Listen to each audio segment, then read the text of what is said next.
So here is my Carter Brothers Interceptor GTR 300, and they don't make parts for it no more. My back wheel hub wallered out. I don't have any more splines, and it's making my buggy non-drivable. I did clean up the splines a little bit. I can weld it and call it good, but then it won't be serviceable because then the CV axles are hard to find, and you gotta order them from China. It takes some time, and I don't want to wait, you know. I want to ride this now so I could sell it, you know. So the next best option is to weld this little hub to the inside of it.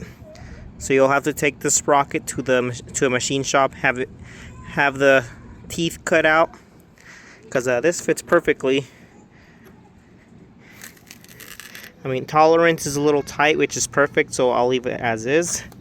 But it is a 24 tooth spline, and then once I get it machined out, I'll have this section bored out, and I could actually sleeve it inside, weld it, and then she's good to go.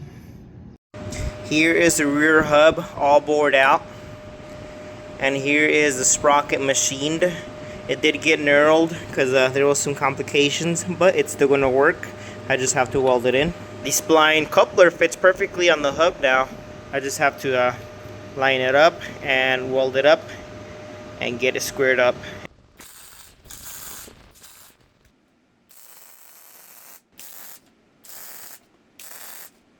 So here's the hub all welded up.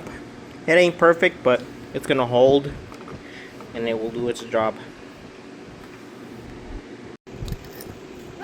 I did have to clean it up a little bit, but it fits perfectly. Let's put that cast on nut back on. Now let's torque it to spec. So I officially have a fixed rear hub.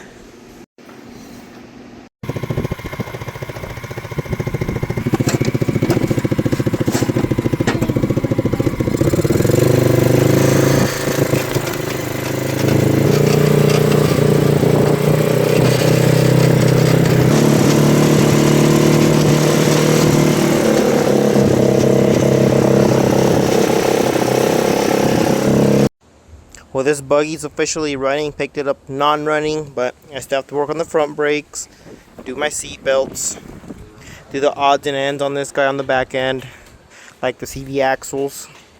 She's not 100%, but she will get there where she's perfectly for good rides and then up for sale.